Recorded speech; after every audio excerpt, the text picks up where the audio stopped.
रात गहराती जा रही है। आगरा किले की ऊंची दीवारों पर भयंकर सन्नाटा पसरा हुआ है।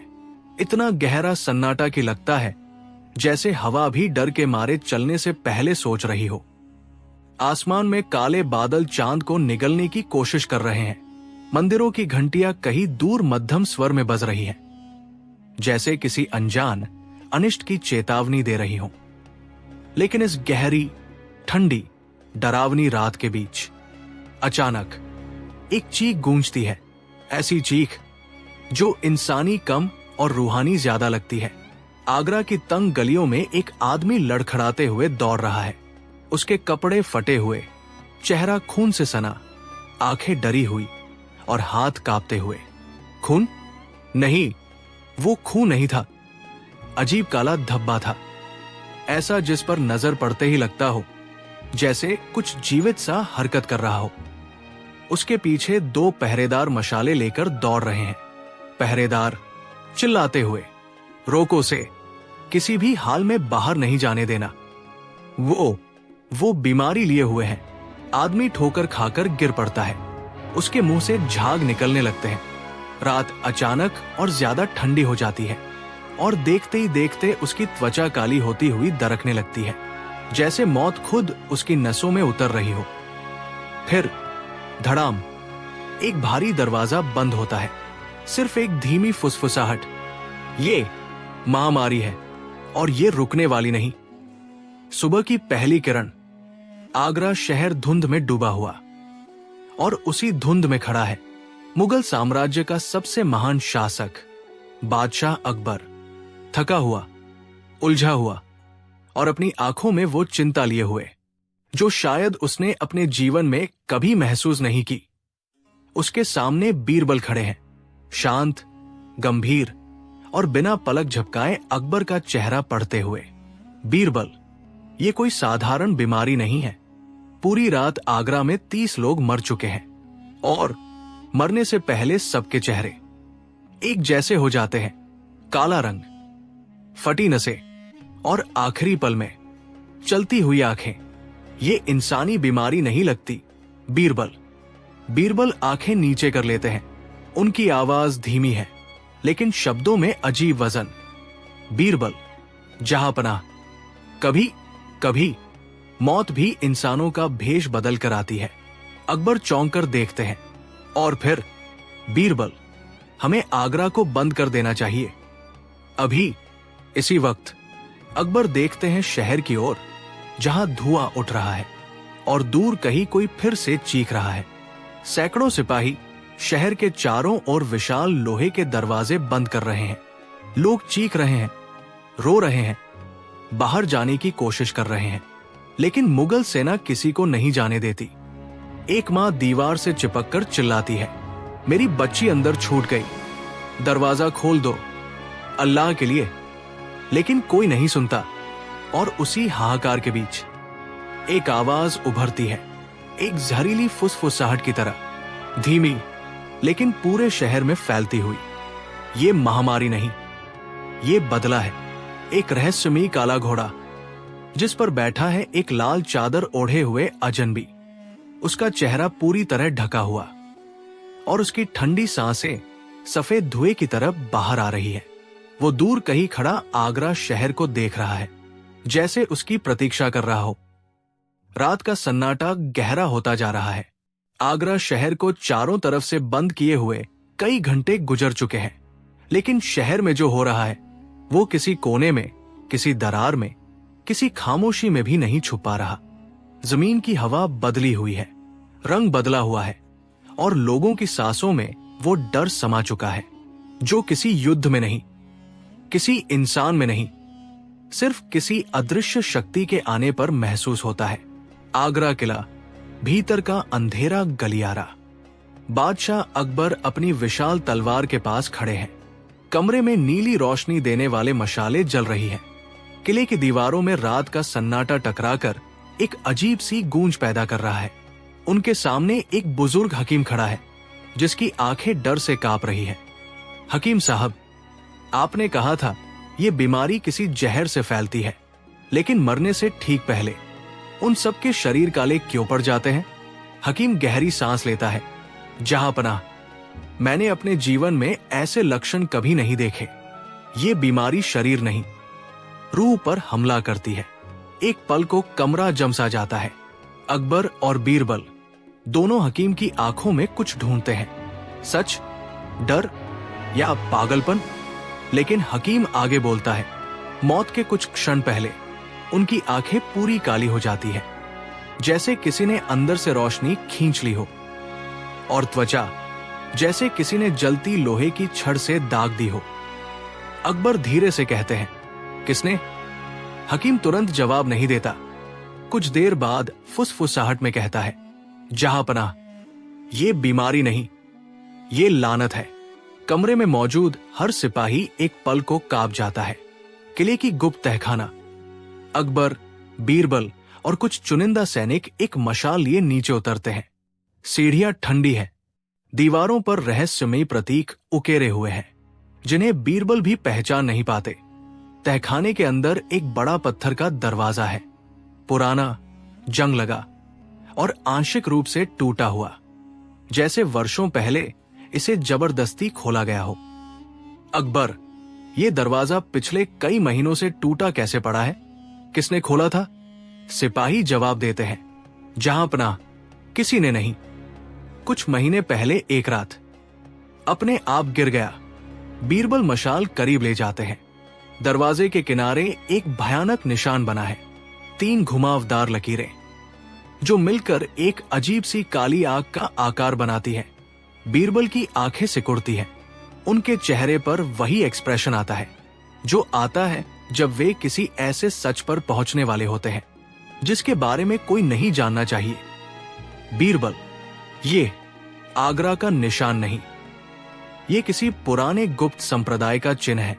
अकबर, कौन सा संप्रदाय? बीरबल धीरे धीरे कहते हैं, नजर-ए-स्याह। अकबर का चेहरा सफेद पड़ जाता है। उन्होंने ये नाम सिर्फ कहानियों में सुना था।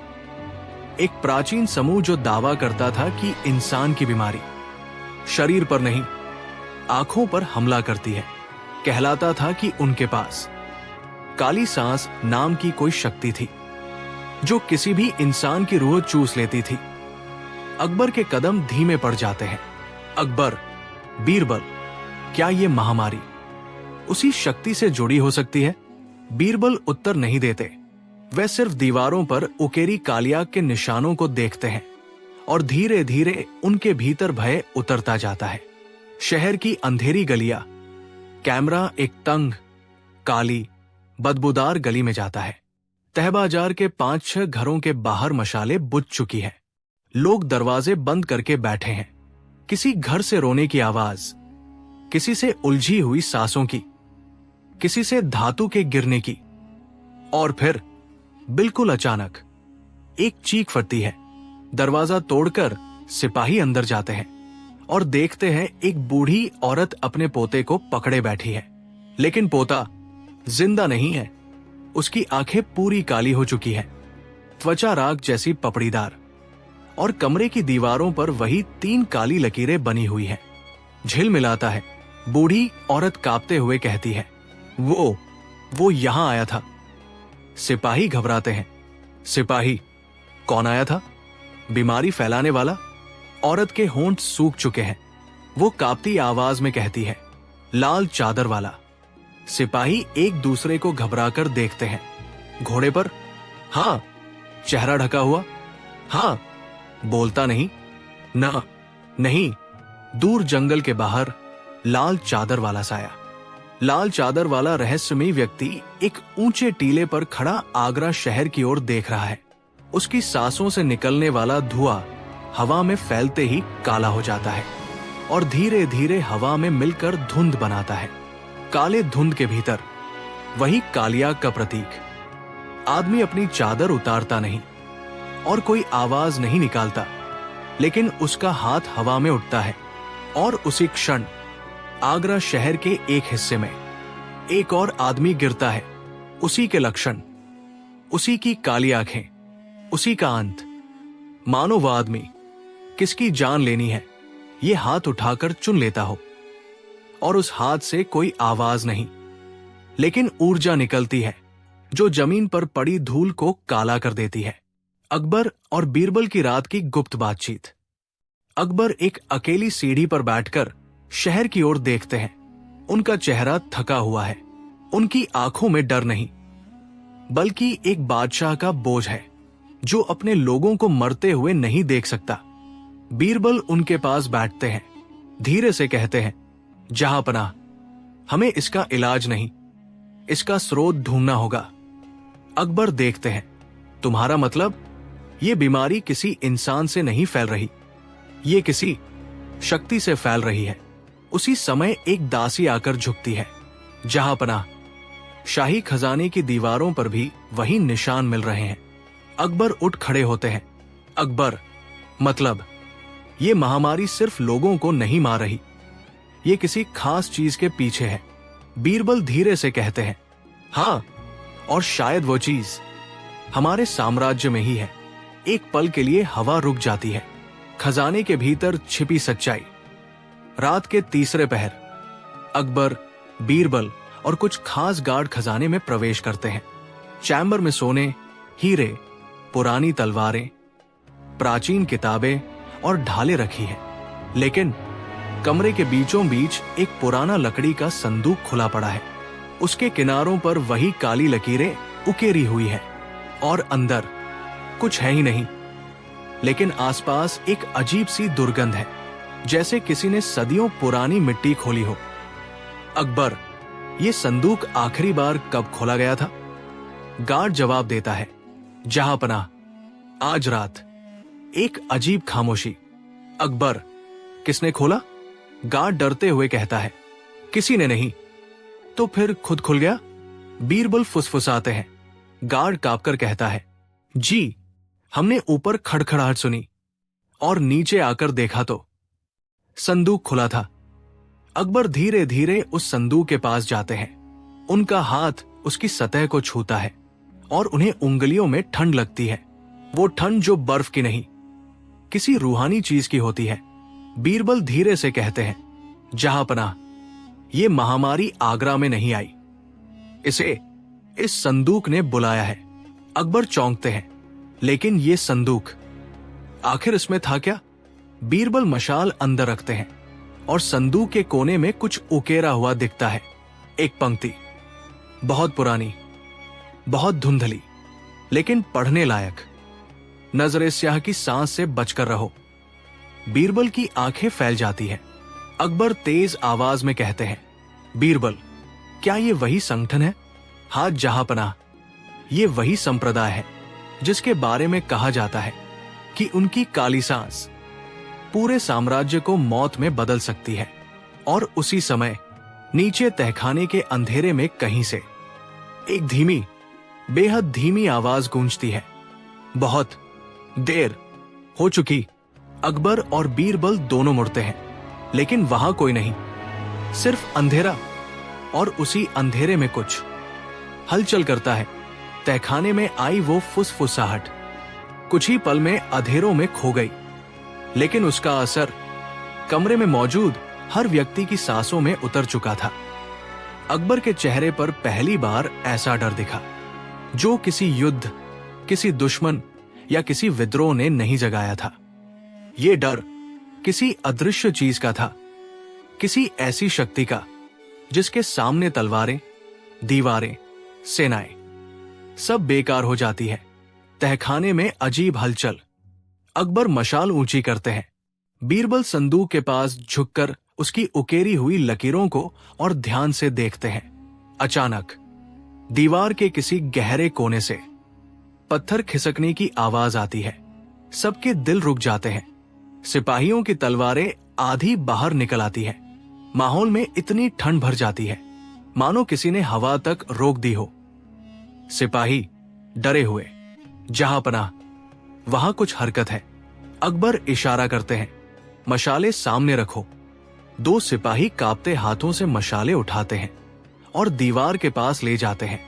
जैसे ही रोशनी गिरती है, पत्थर की दीवार पर उकेरी गई आंखें अचानक ऐसा लगती है जैसे जिंदा हो गई हो। बीरबल एक कदम आगे बढ़ते हैं। उनका चेहरा गहरा होता जा रहा है। बीरबल, ये निशान पुरातन मंत्रों का प्रतीक है। नजरे स्याह का अनुसरण करने वाले मानते थे कि जिस दीवार पर ये आंख उभरे उसके पीछे कोई बंदी रूह छिपी होती है। सिपाही कांप जाते हैं। अकबर तलवार खींचते हैं। अकबर, दीवार हटाओ। सिपाही साहस जुटाकर पत्थर खींचते हैं और जो दृश्य सामने आता है वो किसी भी इंसान ने कल्पना में भी नहीं देखा होगा। दीवार के पीछे एक गहरा प्राचीन सुरंग, जिससे ठंडी काली हवा निकल रही है। हवा में सिर्फ ठंड नहीं, एक बदबू है। एक ऐसी बदबू जो कोई रोगी या सड़ा हुआ शव नहीं देगा, बल्कि जैसे सदियों पुराना श्राप अपने पिंजरे से बाहर झांक रहा हो। अकबर, ये सुरंग कहा जाती होगी? बीरबल घुटे स्वर में, जहांपनाह, आगरा के नीचे बहुत पुराने कक्ष है। इतिहास कहता है कि कभी यहां तांत्रिकों की एक सभ्यता रहती थी। शायद ये उसी युग का कोई मार्ग है। अकबर आदेश देते हैं, हम नीचे उतरेंगे। सुरंग के अंदर उतरना। सुरंग बेहद संकरी है। दीवारें नम है। ऊपर जड़े छोटे कंकड़ ऐसे चमक रहे हैं जैसे किसी की आंखें अंधेरे में ताक रही हों। पैरों के नीचे पुरानी मिट्टी करकराती है और हर कदम के साथ सुरंग गहरा, ठंडा और अधिक डरावना होता जाता है। आगे आगे मशाल लिए सिपाही, बीच में अकबर और बीरबल, पीछे खजाने का रखवाला और 2 पहरेदार। कुछ ही दूरी पर गहरी, बहुत गहरी प्रतिध्वनि सुनाई देती है। धड़ धड़ धड़, जैसे कोई नीचे पत्थर पर चल रहा हो। अकबर रुक जाते हैं। अकबर, क्या यह आवाज इंसानी है? बीरबल, पता नहीं जहांपनाह, लेकिन ये कदम इंसानी चाल जैसे नहीं लगते। और तभी अंधेरे में सामने से एक हवा का तेज झोंका आता है। मशाले कुछ पल के लिए झपकती है। किसी अदृश्य चीज की परछाई दीवार पर पड़ती है, कुछ बड़ी, बहुत बड़ी। सिपाही डरकर पीछे हटते हैं। सिपाही, जहांपनाह, अंधेरे में कोई खड़ा है, लेकिन जब मशाले स्थिर होती है वहां कोई नहीं, सिर्फ एक लंबा, अजीब सा काला साया जो धीरे धीरे पीछे हटता जाता है। बीरबल शांत स्वर में कहते हैं, ये इंसान नहीं। सुरंग का सबसे नीचे का भाग। बड़ी मशाल जलाई जाती है और रोशनी में एक विशाल कक्ष सामने आता है, धीरे धीरे जीवित होता हुआ सा। दीवारों पर उकेरी गई आंखें, ऐसा लगता है मानो रोशनी पड़ते ही झपकती हो। बीच में पत्थर का एक बड़ा चबूतरा और उस चबूतरे पर कई पुरानी वस्तुएं, एक टूटी हुई धातु की ताबीज, एक भारी काला घड़ा, कुछ प्राचीन पत्ते जो अब राख जैसे हो चुके हैं, और बीच में एक छोटा सा काले धातु का बक्सा, पूरी तरह सील, और उसकी सतह पर वही 3 घुमावदार लकीरें। बीरबल का चेहरा उतर जाता है। बीरबल, जहांपनाह, ये नजरे स्याह का मुख्य बक्सा है। अकबर पूछते हैं, लेकिन इसमें क्या है? बीरबल गर्दन झुका लेते हैं। खुफिया पांडुलिपियां कहती है कि इसमें काली सांस की उत्पत्ति कैद की गई थी। अकबर गुस्से और डर के मिश्रण में कहते हैं, क्या इसी बक्से के खुलने से महामारी फैली? बीरबल धीरे धीरे सिर हिलाते हैं। अचानक एक सिपाही चिल्लाता है। सब उसका हाथ पकड़ते हैं। वो कांप रहा है, गिर रहा है। उसके गाल पर अचानक 3 काली लकीरें उभरती हैं, जैसे किसी ने एक अदृश्य उंगली से त्वचा पर चिन्ह बना दिया हो। उसकी आंखें काली पड़ने लगती हैं। अकबर, उसे ऊपर ले जाओ।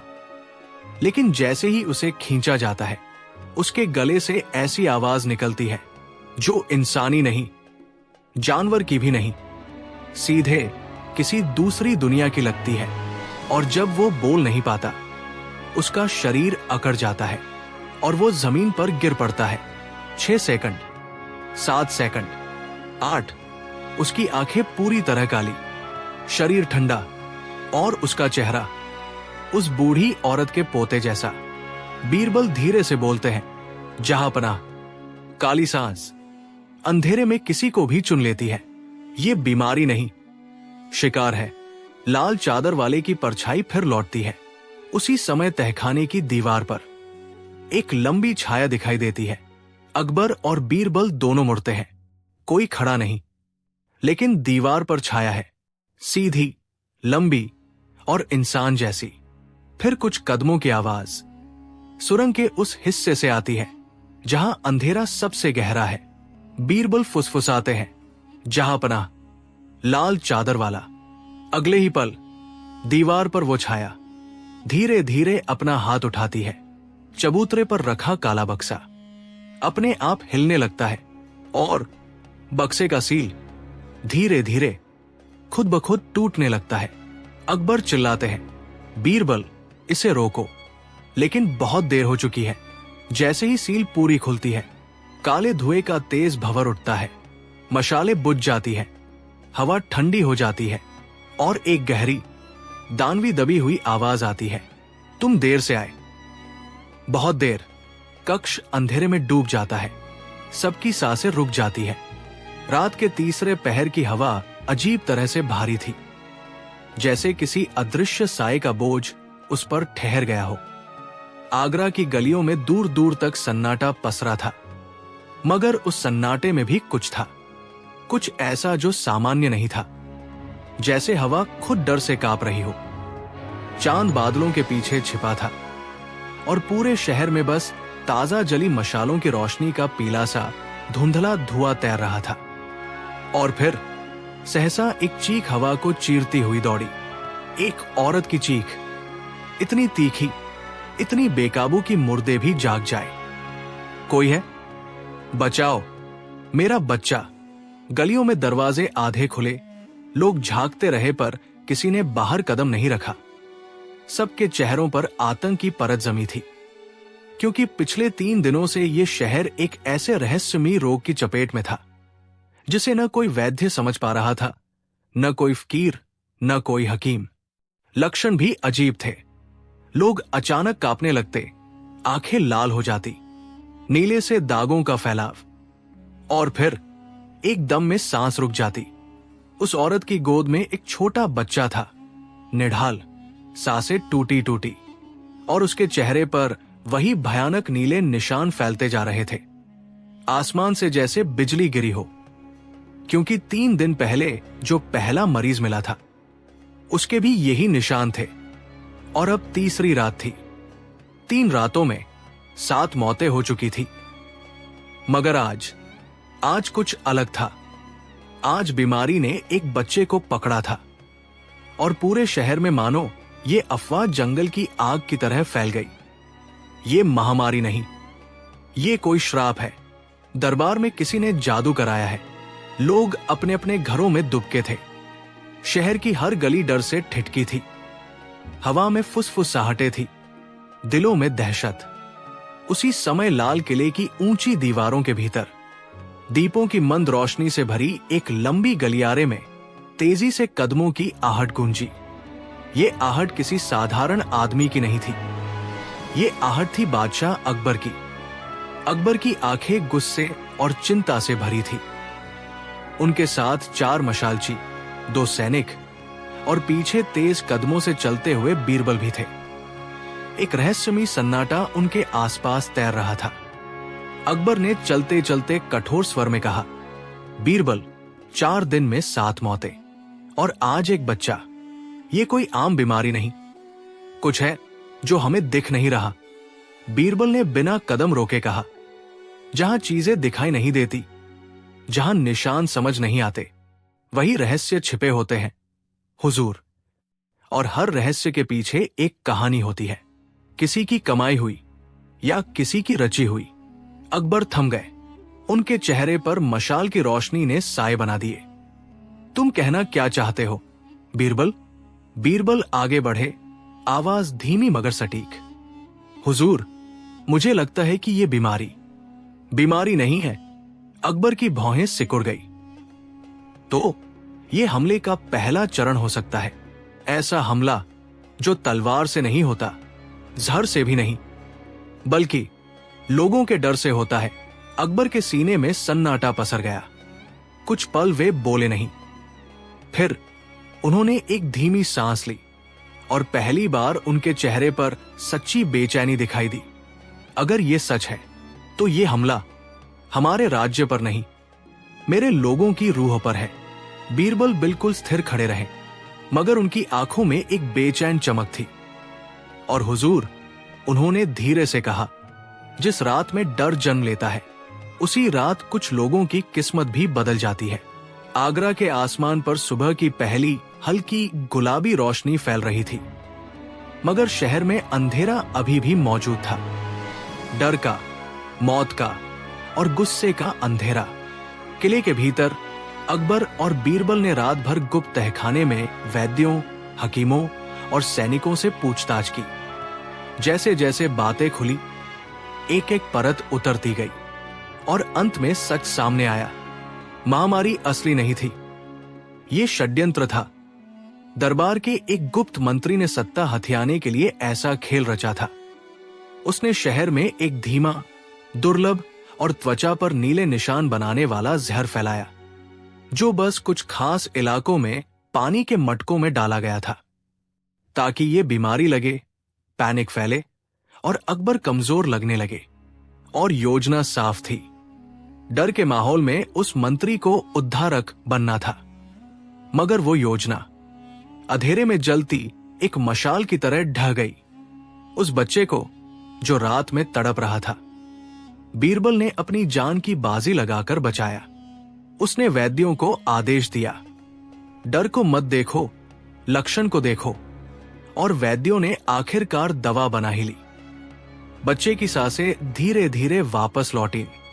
मां रोती हुई बीरबल के पैरों पर गिर पड़ी और बीरबल ने बस इतना कहा, मां को धन्यवाद मत दो, उस बेटे को दो जिसने जीने का फैसला किया। इसी बीच सैनिकों ने मंत्री को पकड़ लिया। उसे अकबर के सामने लाया गया। अकबर का चेहरा शांत था, पर वो तूफान से पहले वाला सन्नाटा था। लोगों के डर से फायदा? अकबर की आवाज कांपती नहीं थी, पर उसके पीछे आग थी। तुम सोचते थे कि मैं सत्ता खोने के डर से तुम्हें पहचान नहीं पाऊंगा? मंत्री कांप रहा था। उसके चेहरे से नकाब उतर चुका था। अकबर सिंहासन से उठा और पूरी दरबार में गूंजती आवाज में बोला, जिसने एक भी बच्चे की सांस रोकी है वो मौत का सौदा करता है, और हम साम्राज्य से गद्दारी करने वालों को कभी माफ नहीं करते। सैनिक उसे ले गए। उसकी चीखें लंबे गलियारे में गूंजती रहीं और धीरे धीरे खत्म हो गई। शहर में दवा बांटी गई। हर गली में लोग एक दूसरे को संभालते, सहारा देते नजर आए। डर के बाद पहली बार लोगों की आंखों में उम्मीद की लौ जली थी। और लाल किले की छत पर धीमी हवा में खड़े होकर अकबर ने शहर की तरफ देखा। बीरबल, उन्होंने धीरे से कहा, मौत से लड़ना आसान था, डर से लड़ना कठिन। बीरबल मुस्कराया, हुजूर, डर छाया है, लेकिन उम्मीद सूरज, और सूरज हमेशा जीतता है। अकबर ने गहरी सांस ली। पहली बार कई दिनों बाद आज रात इस साम्राज्य ने एक दुश्मन नहीं, खुद अपने डर को हराया है। बीरबल ने आसमान की तरफ देखा, जहां सूरज बादलों को चीरते हुए ऊपर उठ रहा था। और जहां डर मरता है वहीं से किस्मत बदलती है। हुजूर, शहर पर रोशनी फैल गई। महामारी की अफवाह खत्म हो गई। साम्राज्य ने राहत की सांस ली। और इस तरह जिस रात में मौत की छाया पैदा हुई थी, उसी रात ने एक नए सवेरे को जन्म दिया।